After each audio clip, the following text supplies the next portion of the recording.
السلام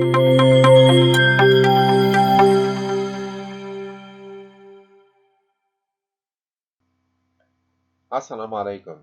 د وینډوز 10 او پین 3D د ښوونیزو ویډیوګانو په سلسله کې مو د راستر ایمیج او د فایلونو فارمات یا نوع او د وکتور ایمیج فایلونو فارمات د پکسل اسپیکټ ریشیو او ریزولوشن په اړه چې په ډیجیټلي نړۍ کې یعنی په فوټوګرافي او ویډیوګرافي کې مهم اصطلاحات دي په هر اړخیزه توګه وڅېړل. په دغه ښوونیزه ویډیو کې غواړم چې په عملي توګه تاسو ته وښیم چې څرنګه په پین 3D کې په ډیر اسانۍ سره کولای شئ دغه موشن ګرافیک یا خوځښتي ګرافیک چې یو لوري ته پین 3D لوګو ده او بل لوري ته د امین پروډکشن لوګو ده جوړ کړئ.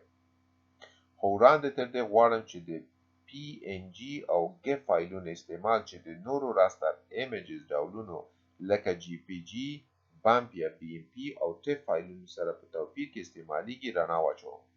نو راځئ چې پایلې له PNG فایل څخه وکړو. PNG یا پورټیبل نیټورک ګرافیک د راستر ایمیجز خاندان له ډولونو څخه یو ډول دی چې ویډیو ایډیټران او ویب ډیزاینران یې د ترانسپارنت او یا سیمی ترانسپارنت ځانګړتیا په منظور استعمالوي، یعنی د انځور د پس منظر یا بیکګراوند د لرې کولو یا نه درلودلو په منظور دغه نوع فایل استعمالیږي.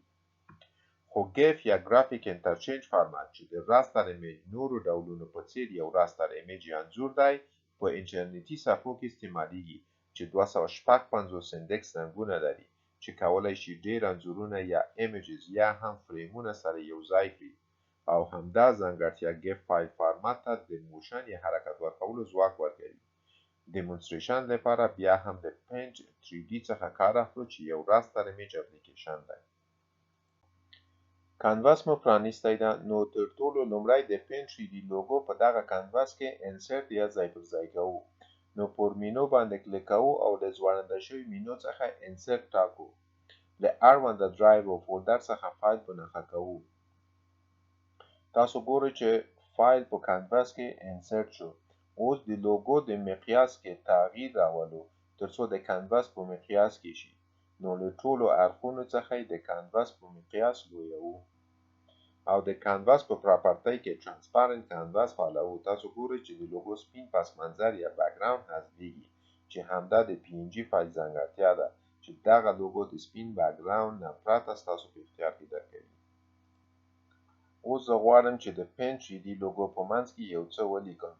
نو د دې لپاره چې ویډیو اوږده نشي دغه برخه د ویډیو چټکوم. د وخت نه په استفادې سره باید ووایم چې ډیری وخت تاسو داسې ګرافیک فایل ته اړتیا پیدا کوئ چې د مطلوب آبجکټ نه سیوا بل څه په بیکګراوند کې ونه لري. نو د همدې لپاره د نورو فارمات فایلونو پر ځای PNG فایل کارول کیږي.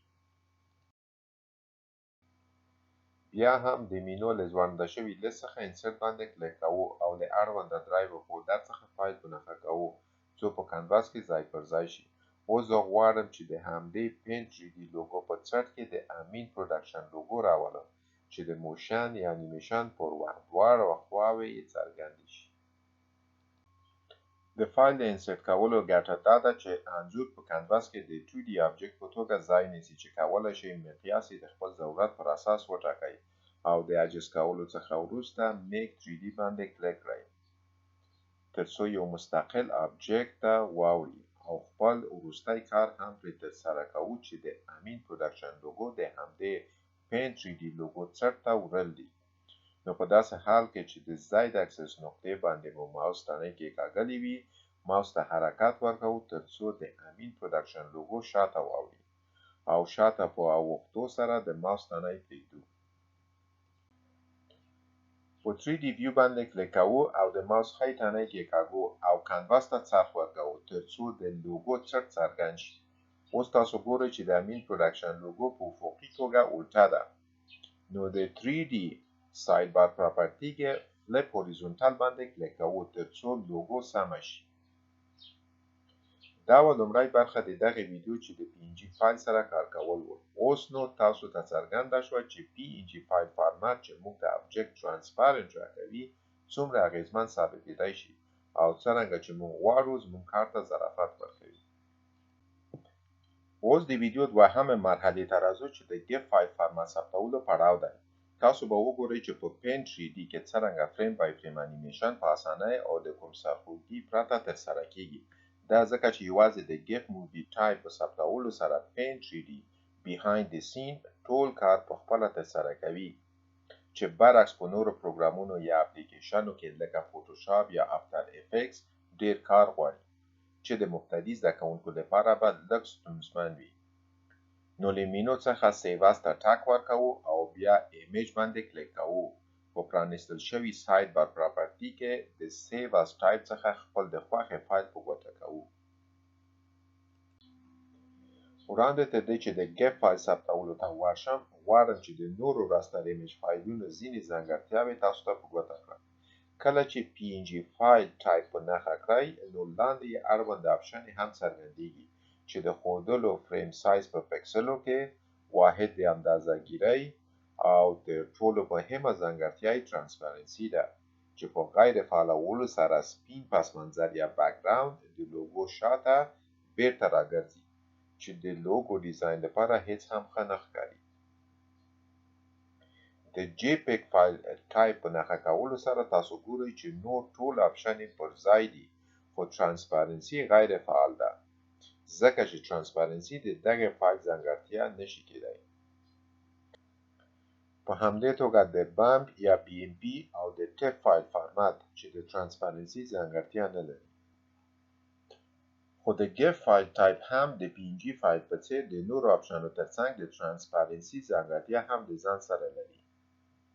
خو موږ اوس دلته دغه ترسره شوی کار از ایمیج ټایپ نه غواړو چې ثبت کړو، بلکې د GIF ویډیو ټایپ په بڼه یې ثبتوو.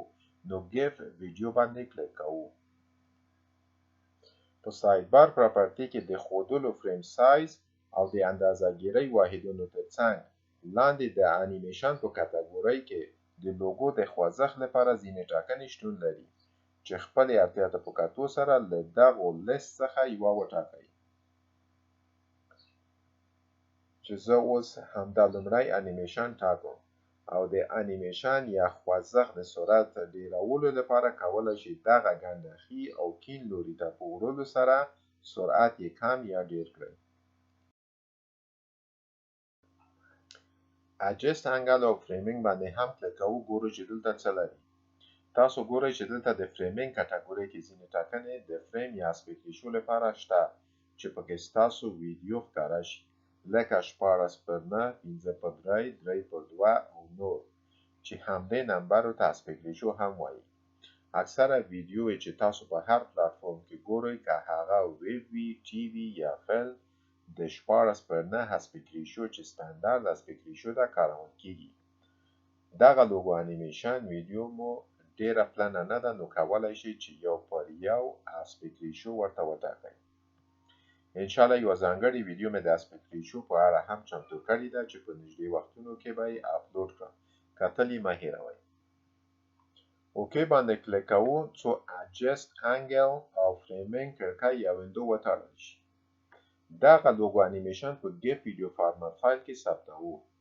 نو سیو باندې کلیک کوو، موقعیت یې ډیسکټاپ صحیح دی، نوم یې هم انیمیشن ورکوو او سیو تڼۍ ته ټک ورکوو. اوس ډیسکټاپ ته راځو او پر فایل ډبل کلیک کوو څو وګورو چې څرنګه انیمیشن مو په پین 3D کې جوړ کړی دی.